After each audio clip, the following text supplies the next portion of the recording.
News from further afield onto the COP29 summit happening in Azerbaijan. And industrialized nations have opposed the developing world's push for $1.3 trillion in compensation to deal with the impact of climate change.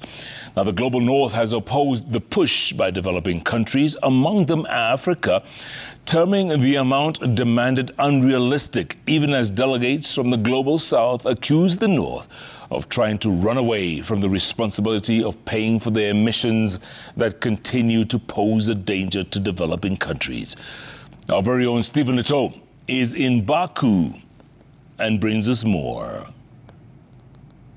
A standoff is brewing at the ongoing COP29 as negotiations continue on who will pay developing countries for the consequences of climate change in a year that saw millions of people across the world hit by extreme weather disasters. The matters of climate finance are properly stipulated under Article 9.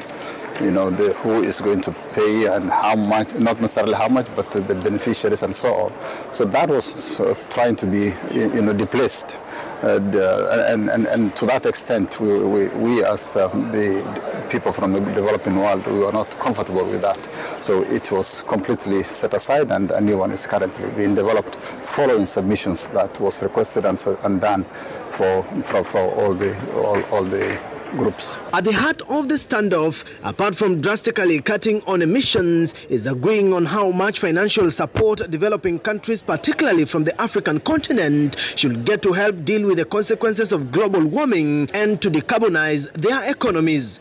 African countries have maintained their stance on a $1.3 trillion support agreed on a Côte d'Ivoire 2 months ago and ratified by African heads of states on the sidelines of the United Nations General Assembly. This finance COP can make it happen by agreeing to scale up the climate finance based on a new collective quantified goal, quantum for not less than $1.3 trillion annually from 2025. This is key to meet the adaptation and loss damage needs of developing countries. Therefore, I call upon our partners, our allies and friends to deepen their commitment and join us in this journey.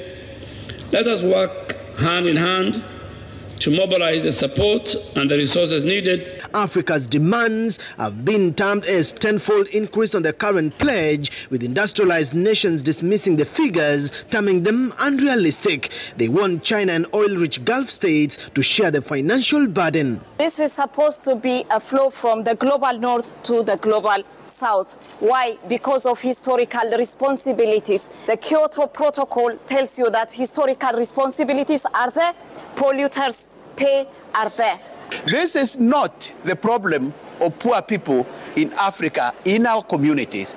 This is a global problem. We need cooperation of unprecedented proportions. As the negotiations continue here in COP29, African countries continue to make their case of securing funding to avert climate crisis, even as those countries continue to reel under the climate crisis. Stephen Leto, Citizen TV, Baku, Azerbaijan.